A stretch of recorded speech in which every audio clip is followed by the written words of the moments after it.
పల్లె పండుగ 2.0తో గ్రామాల్లో అభివృద్ధి జరుగుతుందని, గ్రామీణ రూపురేఖలు మారుతున్నాయని రాష్ట్ర పర్యాటక, సాంస్కృతిక, సినిమాటోగ్రఫీ శాఖల మంత్రి కందుల దుర్గేష్ అన్నారు.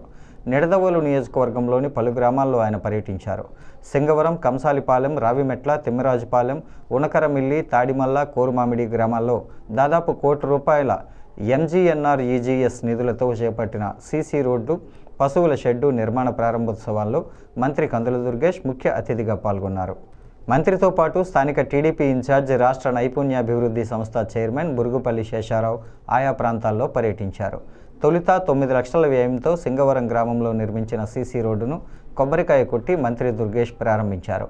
ఈ సందర్భంగా స్థానిక గ్రామస్తులు, మహిళలను సమస్యలపై ఆరా తీశారు. డ్రైనేజీలు, మంచినీరు తదితర సమస్యల గురించి అడగగా త్వరలోనే డ్రైన్ల నిర్మాణం చేపడతామని, ప్రజా సమస్యల పరిష్కారానికి కృషి చేస్తామని హామీ ఇచ్చారు. ప్రజల విజ్ఞప్తి మేరకు CM Chandrababu Naidu, deputy CM Pawan కళ్యాణ్లతో చర్చించి నియోజకవర్గంలో అన్ని గ్రామాల్లో సీసీ రహదారులను వేస్తున్నామన్నారు. గ్రామం కూడా స్వచ్ఛమైనటువంటి గ్రామంగా ఉండాలనేటువంటి ఆలోచనని ముఖ్యమంత్రి చంద్రబాబు నాయుడు గారు, ఉప ముఖ్యమంత్రి పవన్ కళ్యాణ్ గారు ప్రత్యేకంగా మనకి నిర్దేశించడం జరిగింది.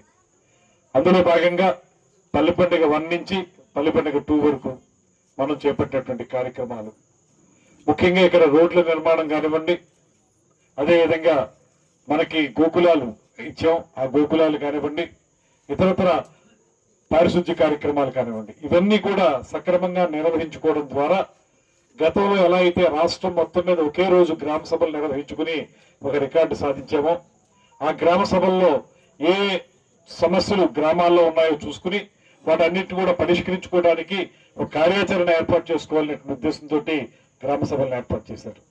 అందులో భాగంగా ఇప్పుడు పల్లె పండుగ 2 వచ్చేటప్పటికి పల్లె పండుగ 1లో చేసుకున్నటువంటి కార్యక్రమాలను ఒకసారి సమీక్షించుకుని మళ్ళీ ఇప్పుడు కొత్తగా చేపట్టాల్సిన కార్యక్రమాల గురించి కూడా ఆలోచించుకోవడానికి ఈ గ్రామ సభలు మనకు చాలా ఉపయోగపడతాయి.